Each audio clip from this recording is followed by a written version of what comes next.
Olá, pessoal, boa noite. Sejam todos muito bem-vindas e bem-vindos ao nosso encontro semanal. Feliz pela participação de vocês. E hoje a gente tem um convidado super especial, o Daniel Dourado. Eu vou deixar para que ele se apresente também, eu acho que fica melhor ele se apresentar.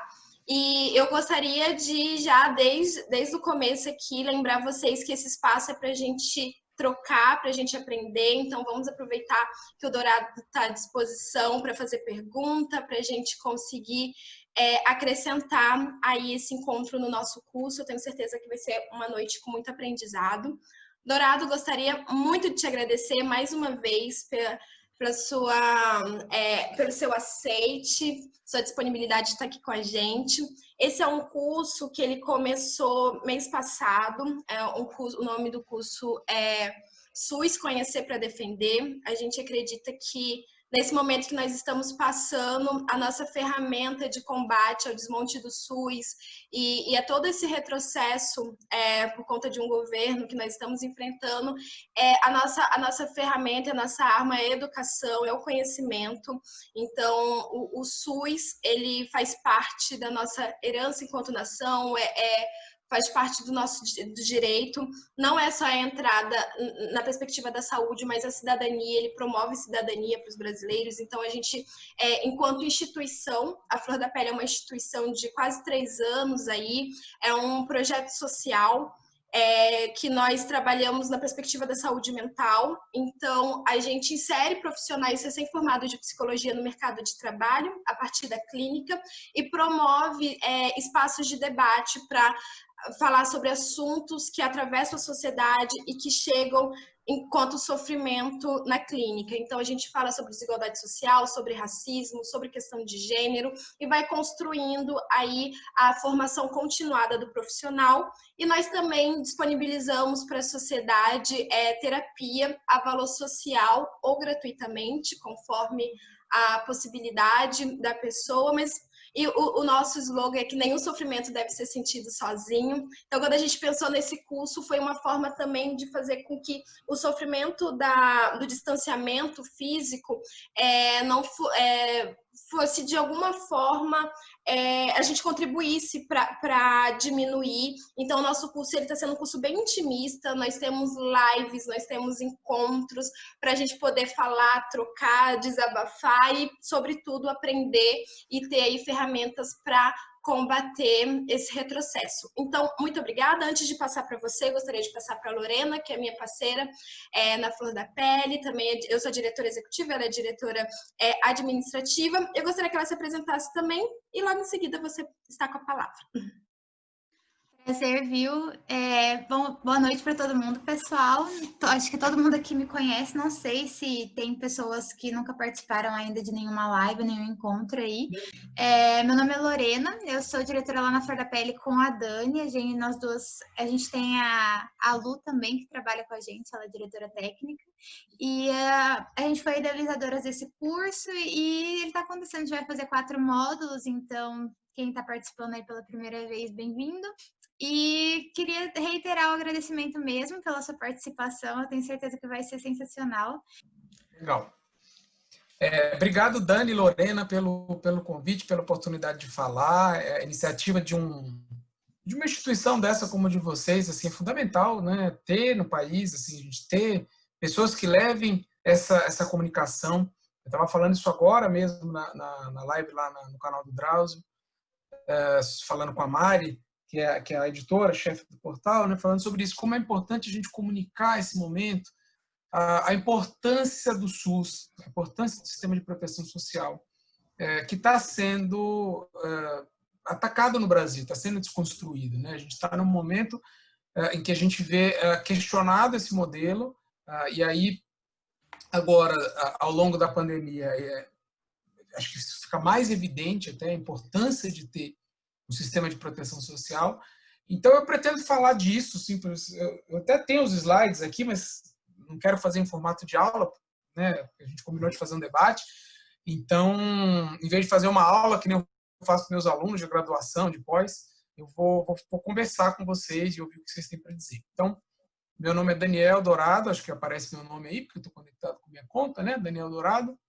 Eu sou médico e advogado sanitarista, sou professor universitário, dou aula de saúde pública, tá? Saúde coletiva, para alunos de medicina e também pesquisador associado da USP, no Núcleo de Pesquisa de Direito Sanitário, da USP aqui em São Paulo, estou falando de São Paulo, capital, Universidade de São Paulo. Então, a minha área é política pública, é direito da saúde e também SUS, porque eu estou estudando saúde pública num país, né, no Brasil, então eu estou estudando SUS também. Né? Meu foco específico de pesquisa é regulação jurídica, normativa, né, essa parte constitucional, né, mas não vou falar juridiquês com vocês aqui hoje, não se preocupem.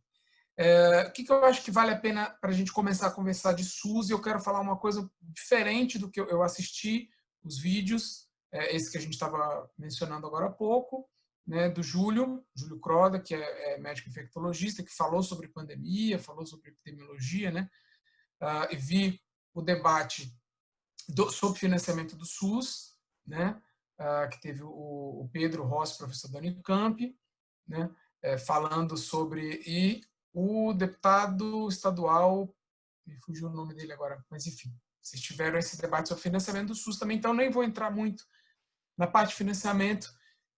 O que eu acho que vale a pena falar é o seguinte, gente, o que é o SUS?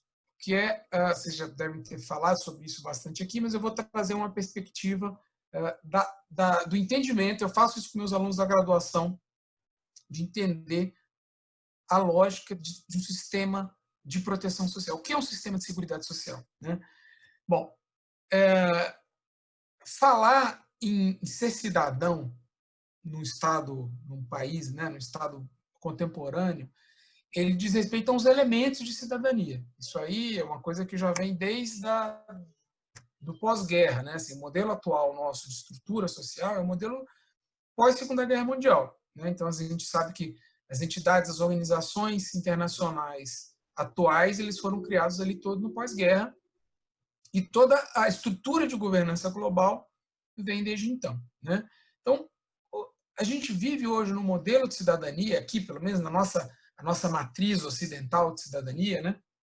Que considera uns elementos de cidadania. Né? Isso aí, lá na década de 50, vou até mencionar aqui para quem quiser anotar, tem um sociólogo britânico chamado Thomas Marshall, que escreveu um livro que chama Cidadania, Classe Social e Status, década de 50, que fala isso que eu vou dizer aqui.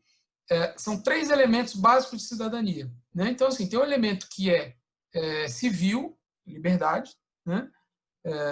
Que é a liberdade lá das evoluções burguesas, né?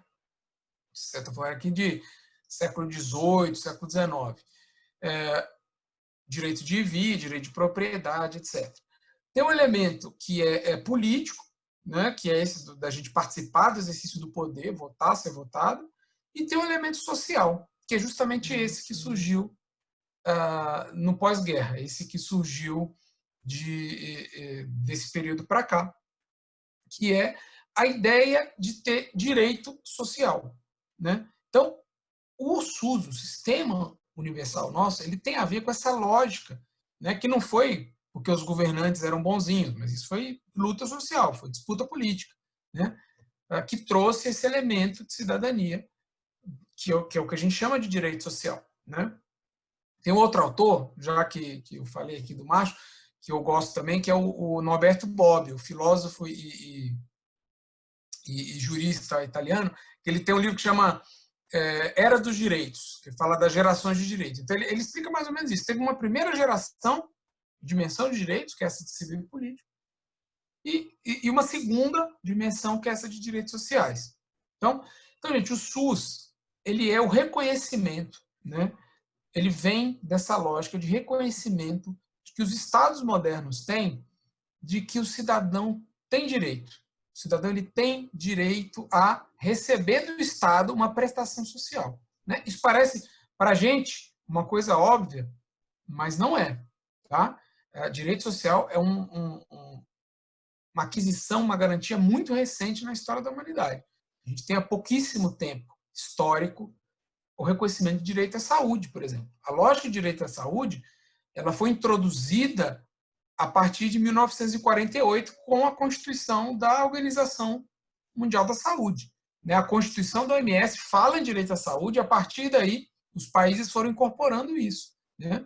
O primeiro país a trazer esse elemento foi justamente o Reino Unido, não é por outro motivo que o sistema de saúde, o Nacional de Saúde inglês, é o modelo para o nosso SUS, que é o Sistema Universal de Saúde, e ela vem nessa lógica de seguridade.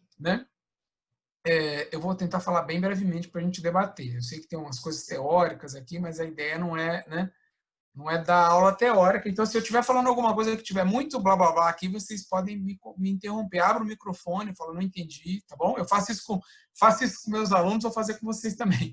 Se eu falar alguma coisa, falar, não entendi, o que é isso? Pode abrir o microfone, tá bom? Eu estou com o chat aberto aqui também, então se quiser falar no chat aqui, eu estou vendo. Mas vamos lá. Então, gente, o que é direito social? Os países, então, começaram a criar, se eu estiver também chovendo no molhado, falar coisa que vocês já falaram, também pode falar que eu passo, tá? Os países começaram a incorporar essa lógica, que é o que a gente chama de proteção social, que é o tal do welfare state, o estado de bem-estar social. Então, isso começou na Europa, e depois foi importado para as Américas, de que os estados, quando eu estou falando estado, eu estou falando dos países, os estados nacionais, trouxeram para si essa lógica de garantir direitos sociais. Alguns historiadores, vários historiadores, falam que isso não foi também porque os países eram bonzinhos, mas era porque eles tinham receio, lá no século XX, já estou aqui falando do século XX, da tal ameaça comunista. Em 1917 tinha tido a Revolução Russa, e era uma nova lógica que vinha vindo pelo leste europeu, e os países falaram, opa, vamos criar uma barreira aqui para isso, vamos começar. Então, alguns historiadores falam que o welfare state, o estado de bem-estar social, ele foi uma resposta à, entre aspas, ameaça comunista. Nem é tão entre aspas assim, porque, na verdade, o comunismo era os autores comunistas dizem que não, o comunismo não foi, de fato, aquilo ali era uma outra coisa, mas os países que se diziam comunistas, eles tinham uma lógica, um sistema político e econômico, e os países europeus ali quiseram dar uma resposta, criaram rede de proteção social. Então, mas a gente no Brasil, nosso sistema, ele é uma consequência desse processo histórico, ele é uma consequência disso. Então, os países foram criando chamados modelos de proteção social. E no Brasil, a gente tem os 3 modelos, que é o modelo de assistência social.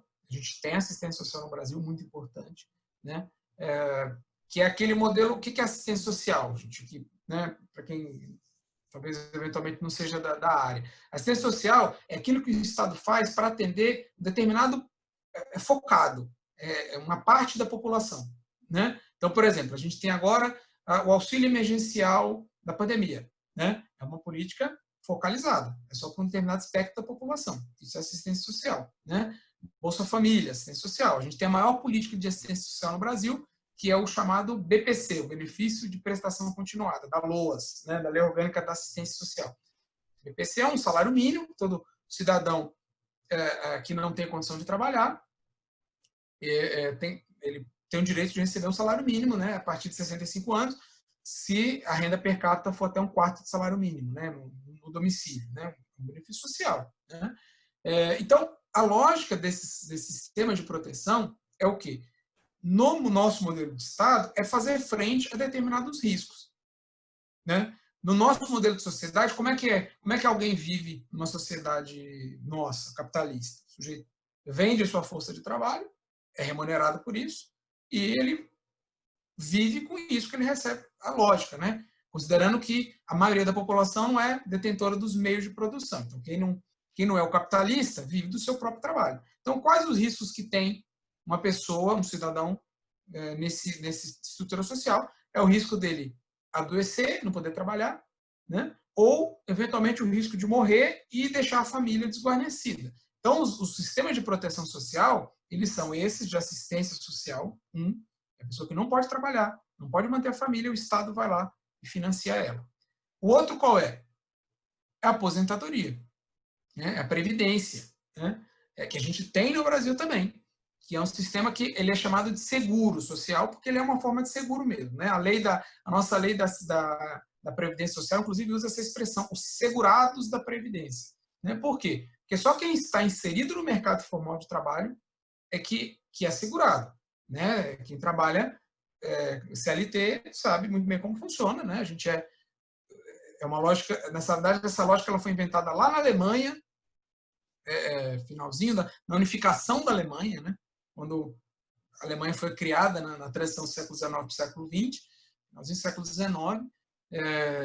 Não é por outro motivo que esse modelo é chamado bismarckiano, que é em referência ao cara lá, o Otto Bismarck, que era o chanceler da Prússia, que unificou a Alemanha. Então, eles inventaram esse modelo de seguro, que é o modelo, basicamente, o nosso modelo de previdência. Então, quem é trabalhador é recolhido lá na folha de salário, o empregador paga uma contribuição, isso cria um recurso para quem é segurado. Então, quem aposenta no Brasil é quem cumpre as regras de aposentadoria, é seguro.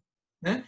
E o outro modelo, que é o modelo que foi criado justamente nesse período que eu falei, do pós-guerra, né, é o modelo de seguridade social. O nome é parecido, mas são coisas diferentes. Seguro social é esse que eu falei da Previdência, e seguridade social, que é a tradução que a gente adotou no Brasil, para esse modelo lá, inglês, pós-guerra. Né? Que é o modelo em que toda a sociedade é beneficiada e toda a sociedade contribui. Só que toda a sociedade é conforme o quê? A sua possibilidade de contribuição. Então, como financia um sistema de seguridade? Por impostos. Né? Os impostos, em tese, ele deve ter uma justiça tributária. No Brasil, a gente pode até entrar nessa discussão, acho que foi falado isso no debate de economia. Né? Mas, em tese, é recolhido de toda a sociedade por impostos. Quem pode, né? O ideal é que os impostos sejam progressivos. Né? Então, quem ganha mais, paga mais. Então, impostos que são recolhidos conforme a capacidade de pagamento. No limite, quem não tem renda pagaria o mínimo, mas no Brasil a gente sabe que não é verdade, porque os impostos eles são impostos sobre consumo. Né? Estou deixando várias pontas aqui soltas para a gente falar mesmo no debate, porque eu quero ver o que surge de dúvidas aí de vocês. Mas esse sistema de seguridade ele é financiado por impostos, né? E ele é para toda a sociedade. Então, daí que vem a lógica de universalidade. Por que o Sistema Único de Saúde ele é universal? Porque ele é financiado por impostos e ele atende toda a população. E no caso nosso, cidadão brasileiro, imigrante, quem estiver passando por aqui, está no Brasil, tem direito a ser atendido pelo SUS. Né? Por isso que eu digo, e acho que eu pego aqui o gancho da fala inicial da Dani, por que é importante estudar o SUS? O SUS, gente, é a maior política de redução de desigualdade do Brasil. Por isso que eu falei. Essa lógica de equidade, que é de redistribuir, ela está dentro do SUS. O SUS ele é o sistema de proteção por excelência. Por que eu digo isso? Porque na Constituição, na nossa Constituição, tem lá um capítulo de Seguridade Social. O que é a Seguridade Social na Constituição brasileira? São esses modelos que eu falei. É assistência social, só que não atende todo mundo. Né? É focal. Ele ajuda para quem não tem renda, né? Para quem não tem de onde tirar recurso. Previdência, então assistência, previdência. Previdência é para quem contribui. Aposentado, aposentadoria por invalidez, benefício do INSS é para quem contribui para o INSS, é outra coisa. E saúde, então é assistência, previdência e saúde. Saúde atende todo mundo igual. E é todo mundo mesmo, né? Do sujeito que tem zero renda até o cara mais rico do Brasil. Se precisar fazer um transplante, quem vai fazer vai ser o SUS, né? Se ele precisar fazer um tratamento de alta complexidade, usar um remédio imunobiológico caríssimo, que pouquíssima gente tem condição de comprar no Brasil, é o SUS que vai dar. Então, tudo isso para dizer o seguinte: a gente precisa saber e defender a importância do sistema de proteção social, do SUS em particular, né, que é o maior. Né? Por que eu digo que é o maior? Porque ele atende todo mundo, né? Ele reduz desigualdade. E por que não dizer, ele é algo também, além de reduzir desigualdade, ele é antirracista. Né? Pegando o gancho aqui da fala da Dani. Né? Falar sobre desigualdade no Brasil é falar sobre racismo, né? É falar sobre exclusão social. que ia falar sobre o SUS. Então, quando a gente está falando de desmonte do SUS, né, quando a gente está falando de desmonte do Estado Social no Brasil, a gente está falando disso. A gente está falando de um Estado que é extremamente desigual, excludente e racista, e que está diminuindo o enfrentamento que pode ser dado para esses problemas. Tá bom? Então, acho que essa minha fala inicial, quero falar, uma abordagem um pouco diferente do que vocês falaram, deixei umas pontas soltas para a gente falar, até porque eu quero ouvir vocês, né? O foco, o que vocês querem escutar, enfim, e eu contribuir da melhor maneira possível. Ficou Ótimo, claro? ficou. Ficou ótimo. Pessoal, quem tiver dúvida e preferir falar pelo chat, o chat está disponível. Quem quiser também falar em vídeo, pode ir abrindo o microfone, abrindo a câmera, e vamos criar essa rede de debate mesmo. Eu tenho uma fala, o que você falou no final sobre racismo é um tema que eu venho pesquisando há um tempo, e agora vendo também a questão racial e a importância do SUS por uma sociedade que supere o racismo estrutural que nos atravessa também, e tendo aí o SUS como protagonismo dessa transformação social. Eu estava vendo uma fala, não sei se você conhece o Emiliano, ele é fantástico, ele é psicólogo, doutor em saúde da população negra, e ele falou que ele, na aula, na fala dele, ele pesquisa sobre o SUS e o processo de aquilombamento, e a importância de aquilombar o SUS. Ele fala especificamente do CAPS, e o como que as pessoas que vão até o CAPS solicitar o serviço, usuário do CAPS, são majoritariamente pessoas negras também, e que tem esse mesmo desdobramento do racismo mesmo, que colocar esse discurso da loucura e fazer uma higienização social. Então, o CAPS ele surge junto com o SUS para dar dignidade para esse sujeito. Então, quando a gente fala sobre SUS, é importante a gente considerar todos esses processos para entender que o discurso do desmonte do SUS não é simplesmente uma privatização ou uma postura política e econômica do que é público e do que é privado, sobre privatização ou não. Não é isso, porque o Brasil ele ainda está em um processo que a gente está tentando reivindicar a dignidade da pessoa humana para muitos grupos. Então, o SUS hoje ele representa essa possibilidade da gente combater essa higienização social, da gente dar dignidade para esses sujeitos. Então, acho que é muito válido a gente sempre lembrar disso, que a gente está falando de SUS, a gente está falando sobre um projeto antirracista, sobre um projeto onde a mulher tenha o seu corpo respeitado, sobre a humanização, sobre onde, independente da classe, independente do território, a pessoa ter acesso. Então, acho que é muito válido sempre que a gente puder falar nessa perspectiva também, porque às vezes eles reduzem, né, a discussão só nessa perspectiva do privado e do público. Ah, não, mas é porque se for público não é de qualidade. A gente também tem essa mentalidade que foi construída a partir de várias representações, de vários discursos, onde o público ele não é de qualidade, onde o público não deve ser uma coisa boa, e muitas vezes a gente acaba reproduzindo isso sem perceber, né, o que de fato representa o Sistema Único de Saúde. E uma outra coisa que você falou também, gente, eu vou falando aqui, mas podem ir falando também, tá? Uma outra coisa que você falou que eu acho muito interessante é sobre essa questão de que o SUS ele não surgiu por uma bondade, assim como a abolição não surgiu por bondade da Princesa Isabel. Todos os processos que nós temos aqui, hoje no Brasil de avanço social e político é por conta de lutas históricas. Então, não tem como a gente fazer esse debate também sem voltar à história e perceber que foi resistência, foi luta, e por essas pessoas reivindicarem, denunciarem e se organizarem, é que hoje nós temos os avanços sociais que temos. E aí eu queria te fazer uma pergunta, Dourado.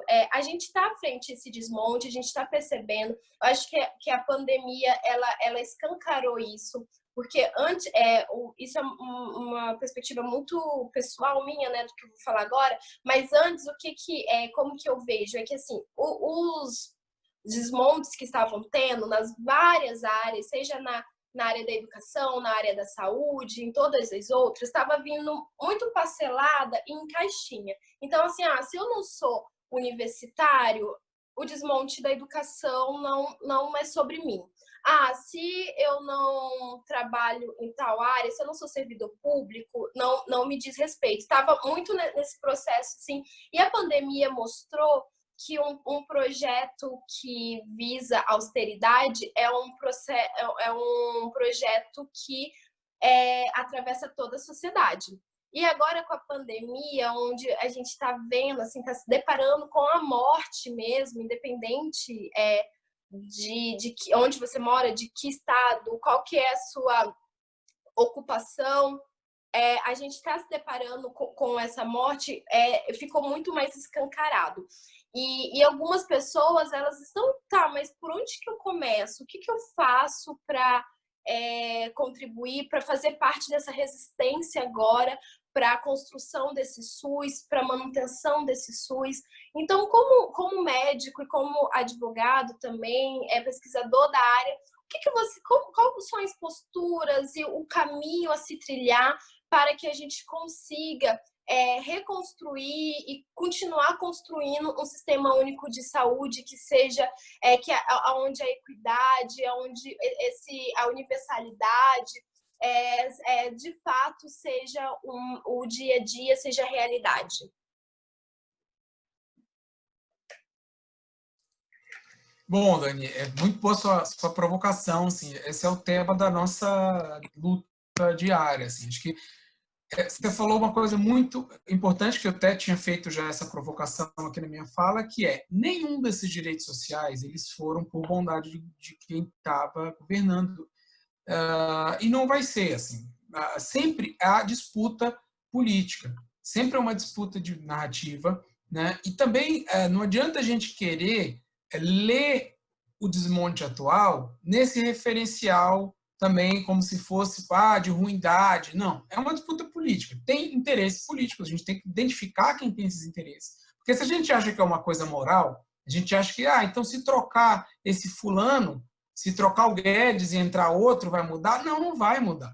Porque a disputa é além do Guedes, a disputa é além do Bolsonaro, né? Claro, eu tenho falado, acho que isso não é segredo para ninguém que me conhece, assim, porque eu falo publicamente, que eu acho que não tem uma saída institucional para o Brasil que não passe pelo afastamento do Bolsonaro. Nem sei se podia falar política aqui no curso, mas acho que sim, né?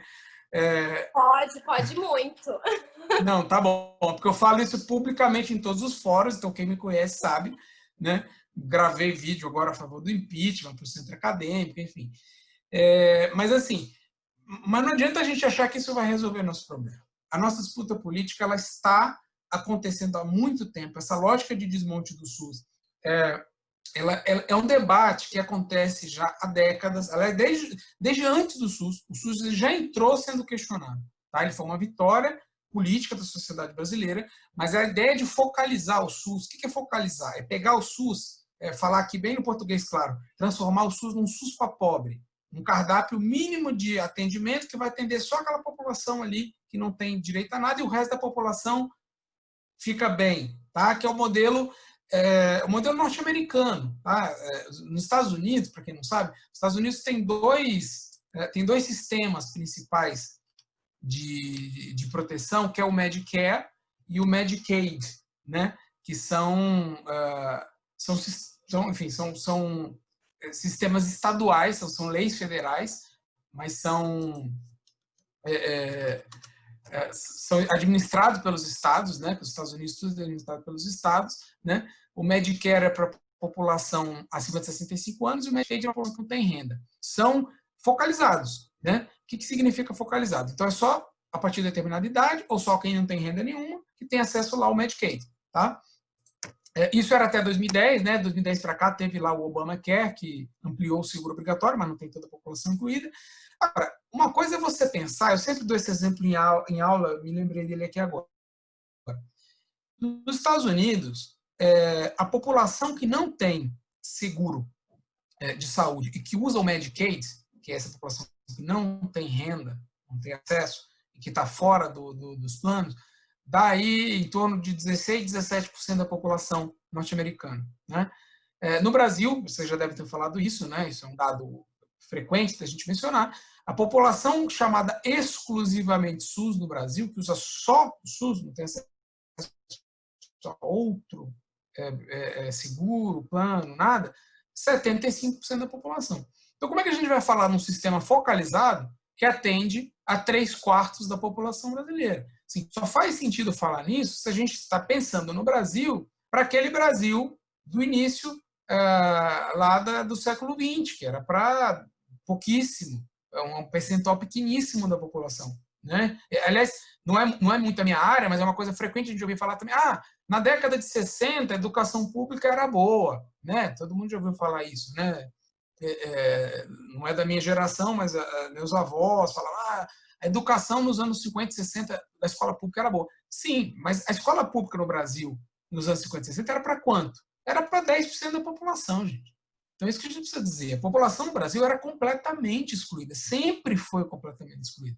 Então, um movimento como esse do SUS, que coloca todo mundo, né, dentro do mesmo sistema, né, ele tem um aspecto, ele está para ser construído, a gente pode falar do problema do SUS, do financiamento do SUS. O SUS não está pronto ainda, né? Não foi a Constituição que criou e a partir daí, né, ter um sistema de proteção social do tamanho do SUS, da dimensão do SUS, né, basta a gente dizer que não tem nenhum país do tamanho do Brasil que tenha um sistema público universal de saúde.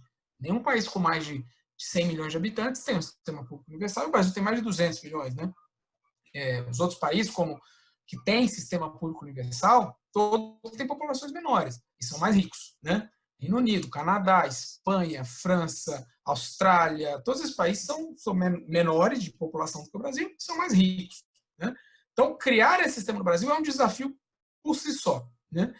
E a gente tem que chamar a atenção, justamente, por isso que eu estou dizendo, essa agenda de focalização do SUS, ela existe há muito tempo. O que acontece, gente, é que agora a gente tem um governo que abertamente é favorável a isso, tá? Eu estou falando aqui do Guedes, porque ele parou de falar isso agora, obviamente, porque está no meio da pandemia. Mas até começo do ano, antes da pandemia estourar, ele estava com essa agenda de desvinculação total do orçamento. Se alguém não está familiarizado com isso, é o seguinte: o dinheiro do SUS, gente, ele é vinculado, né? Ele tem esses pisos. Os municípios, eles são obrigados a colocar 15% de toda a base de arrecadação deles. Acho que o Pedro falou isso, né? Pedro Rossi. Que é a lógica atual. Isso vem lá desde 2000, né? Mas vale a pena lembrar. Os municípios têm que colocar 15% na saúde, né? Existe uma lei complementar que diz o que é verba de saúde, que não é qualquer coisa que a prefeitura disser que é, né? Os estados têm que colocar 12%. E o buraco hoje é dinheiro do governo federal. O que falta para o SUS ser perto, e aí eu não estou dizendo nem comparar, quando eu falo com os outros países, a gente não está comparando o valor global, porque não dá para comparar, né? Se eu pegar o valor global de gasto em saúde dos Estados Unidos, é maior do que todo o PIB do Brasil. Então a gente está falando de gasto por habitante e por gasto sobre o percentual do PIB. O gasto do Brasil, comparado com o tamanho da economia, né, do produto interno bruto, o gasto do Brasil ele é pequeno comparado com os países que não têm sistema universal. E é muito pequeno comparado com os que têm sistema universal. E aí, qual é a falácia? A gente vai ver o discurso, se vocês procurarem no Google, vocês vão achar o discurso do Guedes falando disso ontem em tese, né? Não ontem exatamente, mas até outro dia ele estava falando isso. Não, o Brasil não gasta pouco com saúde. O Brasil gasta 9% do PIB com saúde. Só que 9% do PIB, gente, é contando os gastos globais com saúde, sendo que, e aí vale esse contraponto que a Dani mencionou, o gasto público-privado. Mais da metade do gasto é gasto privado, que não significa necessariamente que é o gasto que penaliza muitas vezes o cidadão, né? Muitas vezes a gente que por não ter no seu município, se falta remédio, você vai lá e compra remédio na farmácia, dinheiro seu. Deveria ser até, né, ter sido dado pelo SUS, pela prefeitura.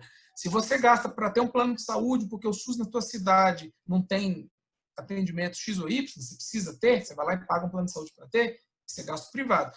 Então, esse gasto, ele entra no cômputo total desses 9% do PIB, mas mais da metade dele é gasto da família, é gasto do cidadão, que deveria recorrer ao SUS e às vezes não tem opção, porque, por escolha, né, que é a minoria da minoria, né?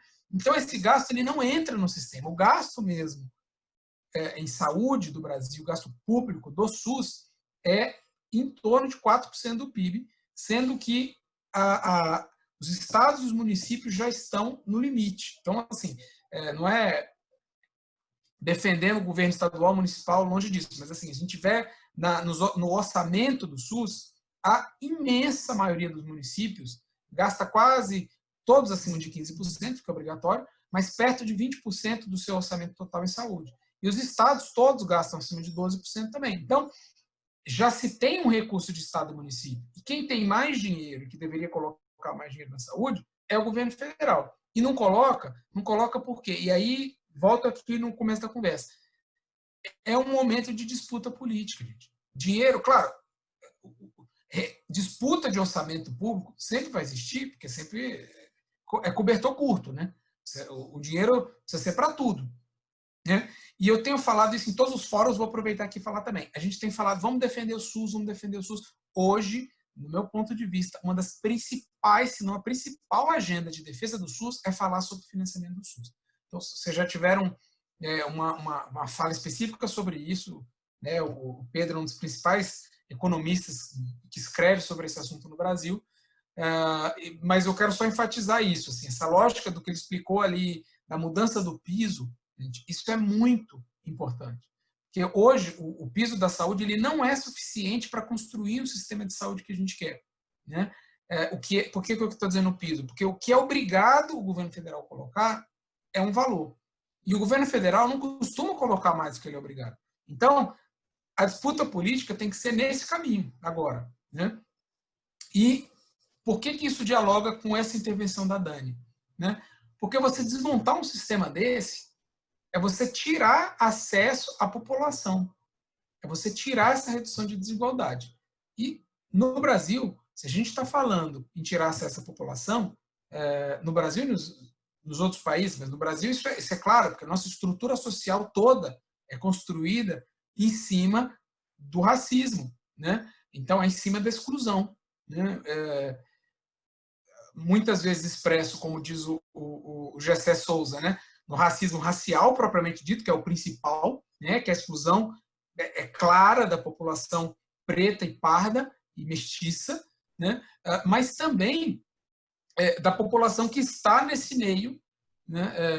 Mas, enfim, acaba que a grande maioria é a população preta, parda e mestiça. Então, a gente está desfinanciando o SUS, a gente está deixando de oferecer o principal rede de proteção social, né? Não é a única, claro, tem assistência, tem, né, as outras coisas, que é justamente ter um acesso à saúde, que é um elemento de cidadania central, né? Como diz o professor Silvio Almeida, né? O SUS é a resposta, ele simboliza a resistência à mercantilização da vida no Brasil. É disso que a gente está falando. Então, é importante demais a gente defender o SUS e falar sobre esses assuntos. Mas, nossa, foi muito boa as duas colocações dos dois. Esses dias eu não sou da área da saúde em si, mas eu pesquiso em relação a isso, eu sou das relações internacionais, né? E aí tem uma fala, assim, que é muito impactante do Fundo Mundial, que fala, assim, que os países, os estados, eles deixaram de ter o papel de arrecadar e aí distribuir, né? Para ter esse papel de estar enquanto devedor. Eles, não lembro como que era, acho que em abril do ano passado, do ano retrasado, todos os países bateram recorde da dívida deles. Então, em países desenvolvidos, assim, também, enfim. E aí, isso muito fala com essa mercantilização de, na verdade, de basicamente tudo, porque a função social do Estado tem sido vista de diferentes formas por diferentes atores sociais, né? E aí, tentando não me perder muito aqui, como que a gente consegue falar em garantia dos direitos que a gente já tem conquistados, mas até em lutar por mais direitos dentro de uma lógica capitalista em que se visa a redução do Estado ao máximo e nos únicos lugares que não tem a redução do Estado, né, nos únicos entes em que não se é prevista a redução do Estado, é porque ele regula ali um capital financeiro, em que até, na verdade, a saúde suplementar, né, a saúde complementar, aí, a parte privada de saúde no Brasil é beneficiada por isso. Então, por essa regulamentação, como que a gente consegue falar sobre adquirir mais direitos, por exemplo, criação de programas, criação de políticas, dentro dessa lógica neoliberal de redução do Estado e de o Estado não ser mais um ente regulador de políticas públicas e políticas sociais, e sim um ente de orçamentário único exclusivamente para regular a dívida pública do país. Um governo ele tem 3 maneiras básicas de se financiar, né? O governo ele pode se financiar emitindo moeda, né? O governo tem essa poder de ir lá e emitir a própria moeda, né? Que é limitado porque tem inflação, né? O dinheiro, se ele começa a circular, ele perde o valor, né? Tirando os Estados Unidos, que pode imprimir dólar, que é a moeda do mundo, os outros países não têm essa possibilidade. A moeda dele vai desvalorizar. Então, essa é uma maneira. A outra maneira é por impostos, tá? E a terceira maneira é se endividando, emprestando dinheiro e se endividar, é a dívida pública. No Brasil, se adotou, aliás, é um debate que precisa ser feito no Brasil, que é esse que a carga tributária no Brasil é muito alta. E que, na verdade, não é assim, comparativamente. A gente acha que paga muito imposto, porque, na verdade, o imposto ele é mal distribuído, né? O cidadão rico no Brasil paga pouquíssimo imposto, né? Quanto mais dinheiro se tem, menos imposto se paga, né? Então, assim, a discussão no Brasil não é de tamanho de carga tributária. A carga tributária pode até aumentar, e é desejável que se aumente, porque o Brasil vai precisar aumentar para poder se financiar, né? E por que eu estou falando isso? Parece que não tem a ver, mas tem.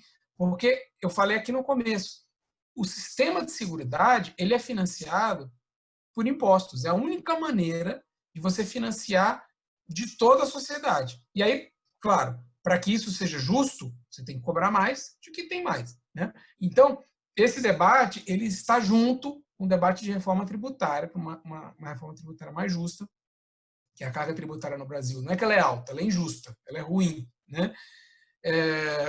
Mas sim, tem a ver com essa forma de administração pública que se colocou, isso, né? O orçamento da União hoje, metade é para pagar juro da dívida, para rolar juro da dívida, né? Isso pode diminuir agora que o juro está mais baixo, né?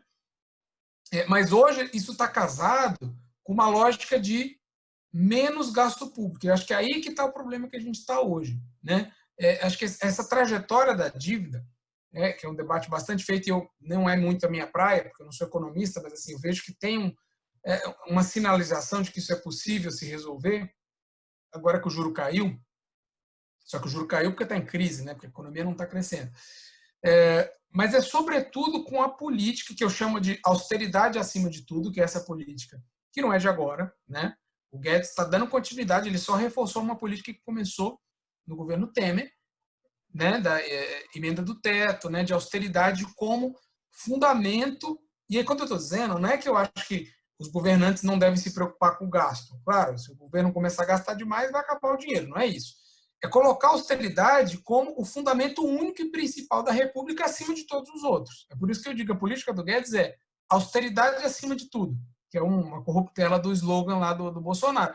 Que assim, ele não aceita debater a mudança do regime fiscal agora, ao longo de uma pandemia. Você vê o tamanho do absurdo. Então, assim, o Brasil mandaram a medida provisória, porque não tinha outra saída, para aprovação de crédito extraordinário. Mas o regime mesmo da emenda do teto, eles não aceitam debater. Então, acho que a gente chamar atenção para isso, né? E aí, respondendo a tua pergunta, como é que a gente faz? Bom, a gente faz nos espaços que a gente tem, né? Eu faço isso na universidade, faço isso agora aqui falando com vocês, no debate público, onde a gente tem alcance para falar, né? Fazendo enfrentamento político. A gente precisa ajudar a trazer esse debate. Eu acho que, assim, simbolicamente é importante a gente participar e trazer voz para pessoas excluídas, né? Então, isso eu acho um debate importantíssimo para falar de SUS, para falar de Estado, né? Quer dizer, trazer voz a gente dar espaço para pessoas excluídas, para pessoas que têm, mesmo que marginalizadas simbolicamente, tenham um espaço para falar, né? Para dar a sua perspectiva, o seu ponto de vista, né?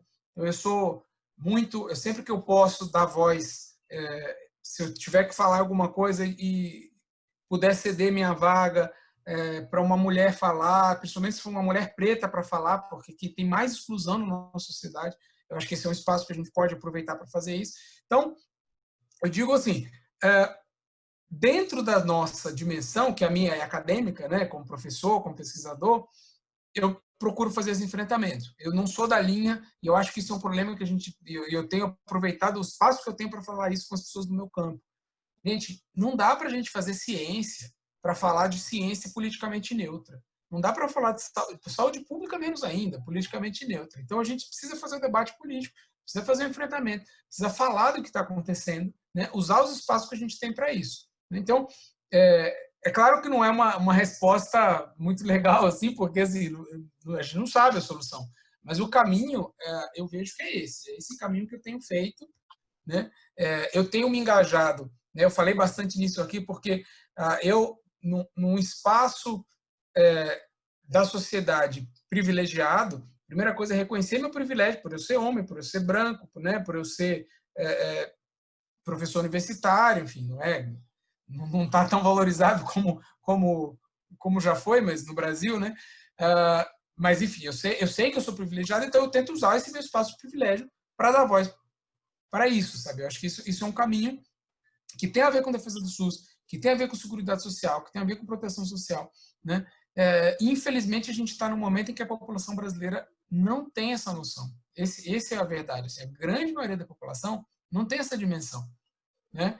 Infelizmente, a gente está no meio da pandemia, muita gente tem que aprender isso ali ao longo do processo, com sofrimento, com gente morrendo, né? Assim, é uma tragédia que está acontecendo no Brasil e é triste a gente dizer isso, mas muito poderia ter sido mitigado se a gente tivesse um governo minimamente decente, né? Claro que a pandemia impacta todos os países, né? Nenhum país conseguiu passar liso na pandemia.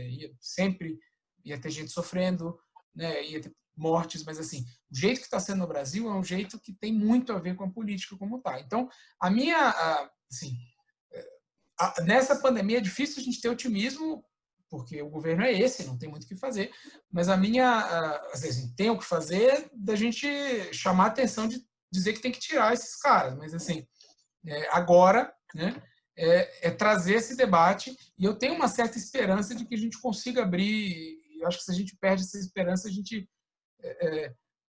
perde a possibilidade de atuar politicamente, né? Eu acho que a gente tem essa esperança de conseguir abrir os olhos das pessoas, sabe? De pessoas entenderem. Não é uma linguagem difícil entender que é importante ter o SUS, não é uma linguagem difícil a gente dizer que, olha, a gente precisa dizer que o dinheiro nosso vai para o SUS, sabe? É uma coisa que dá para a gente esclarecer a população. Então, acho que o papel que a gente tem aqui é comunicar, principalmente, né? Sim, e essa questão da austeridade é algo que é tão antigo no Brasil, né, desde a sua fundação, que é para manter privilégios de uma minoria, se tira e se viola direito da maioria. Então, o que a gente vê é isso, essa necessidade de manter o status quo, essa necessidade de manter privilégios. E uma das coisas que você falou que eu achei excepcional e que o Pedro Rossi também fala muito sobre essa questão da austeridade. O Pedro é um amigo pessoal e eu gosto muito da forma como ele fala, e você também está fazendo isso, falando de economia de uma forma que uma pessoa que é leiga em economia consiga entender, compreender. Falando de medicina, de direito, de uma forma que seja possível. Eu acho que essa transformação social que a gente está falando, que a gente está debatendo, que a gente debate no meio acadêmico, ela só vai ser de fato possível se a gente conseguir fazer uma educação social. Então, eu sou cria do movimento negro, então a gente o terreno onde a gente constrói nessa perspectiva mesmo da educação social, que é de democratização do conhecimento, do saber, porque quando a pessoa ela sabe dos seus direitos, ela sabe para onde, o que reivindicar, como fazer.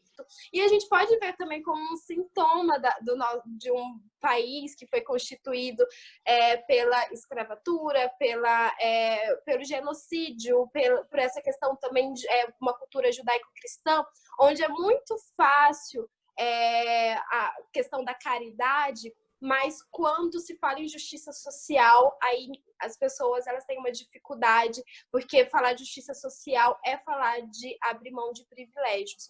E aí eu queria te perguntar também, nessa perspectiva sobre a importância de um conhecimento que alcance as massas, a importância de um conhecimento que chegue nas periferias, que chegue nas pessoas que vão ser atingidas, que estão na linha de frente quando se fala em perda de direitos, sobre como que a gente consegue, como que você está vendo a questão da academia mesmo.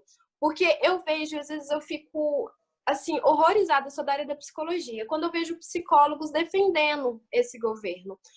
E às vezes eu gosto de seguir pessoas assim, de todos os lados para tentar perceber e até para conseguir não entrar nessa cilada de não estar aberto por um diálogo, de não conseguir ouvir e de olhar para a pessoa e falar, não quero, está cancelado. Então eu tento, eu faço um esforço que eu confesso que assim, eu acho que eu só consigo fazer porque eu faço análise depois, porque quando você vê profissionais que trabalham na mesma área que você, profissionais que estão ali também tendo os seus direitos de alguma forma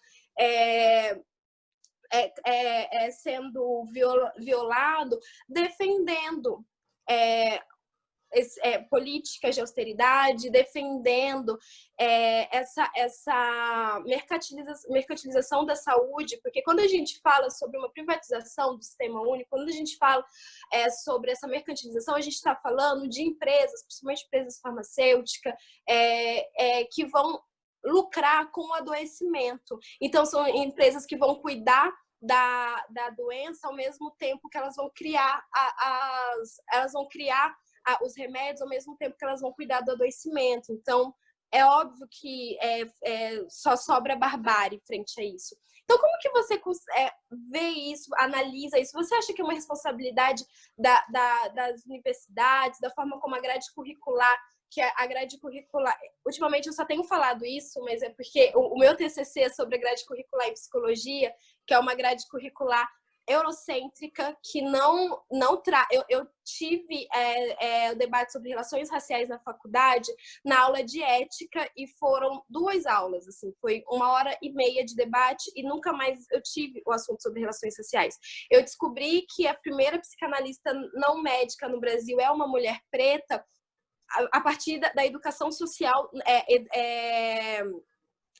no movimento negro. Então, a gente vê que a nossa história não é contada na grade curricular e a gente sai com um pensamento muito pensando também nessa mercantilização, pensando em de manter um status quo na profissão. Então, como que você vê isso? Como que você tem uma responsabilidade individual, mas também a gente tem aí um problema de ordem estrutural, institucional? Dani, eu acho que a gente está vivendo um momento, que é triste, assim, no Brasil, assim, um momento de, obscurantismo, desse pessoal que está aí. Eu compartilho da sua perplexidade de ver que ainda tem gente apoiando é inacreditável, assim, profissional de saúde, você fala dos psicólogos, mas assim, qualquer profissional de saúde, médico, enfermeiro, fisioterapeuta, que está atendendo o paciente aí, vendo o sofrimento das famílias e continua apoiando, realmente inacreditável. E é interessante que esse discurso ele tem a ver com a forma como essa mensagem é transmitida, assim, né? Engraçado que os caras falam que o ministro da Educação que saiu, porque tem uma doutrinação da esquerda na universidade, então essa doutrinação nas escolas, né?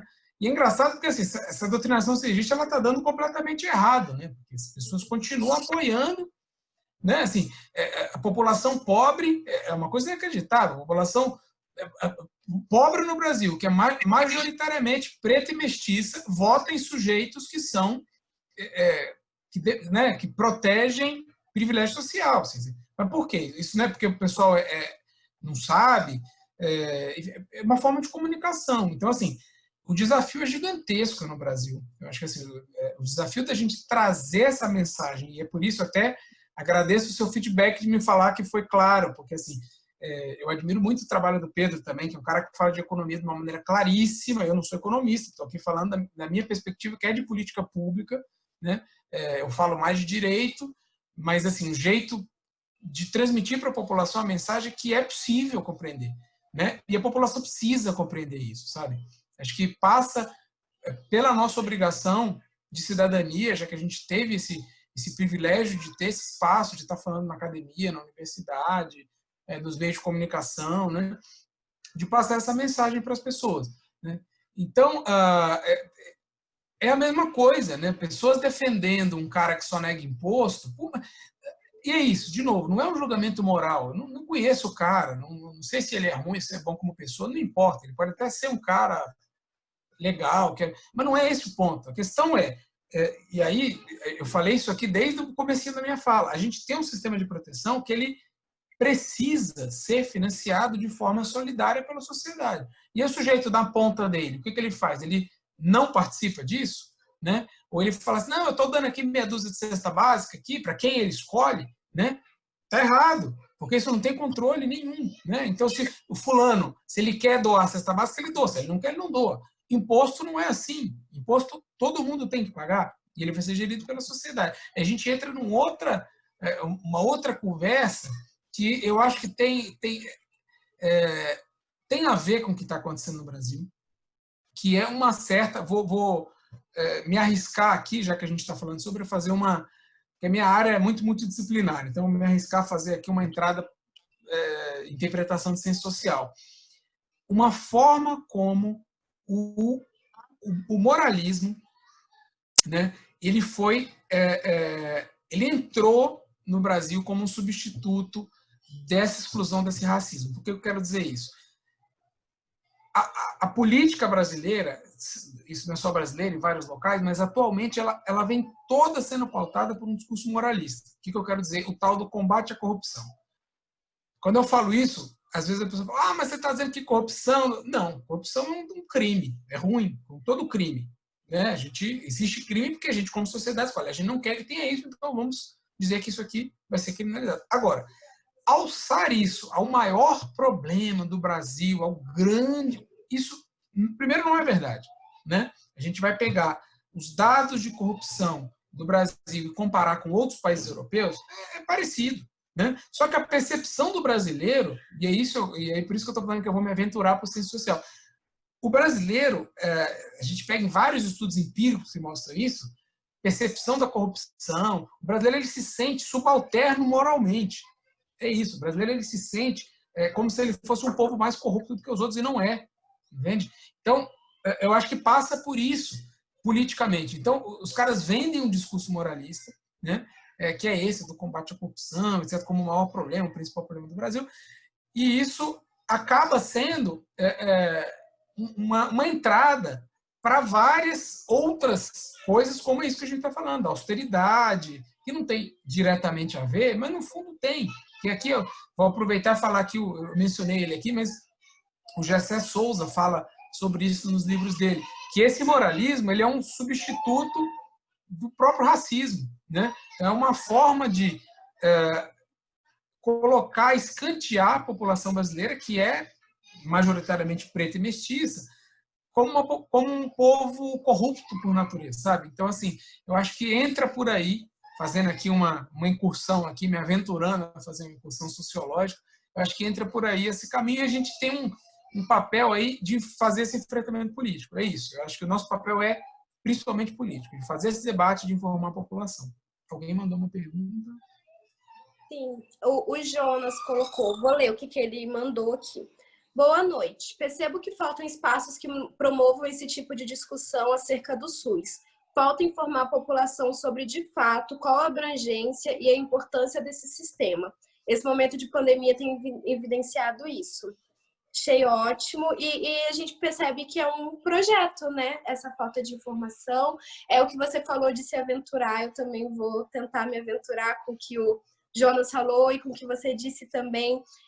Eu acho que essa questão aí do moral e tal passa muito pela questão também da nossa cultura enquanto a gente tem de religião, assim. O neopentecostalismo, ele também tem uma responsabilidade, porque quando a gente fala sobre SUS, quando a gente fala, o SUS ele faz parte do Estado, né?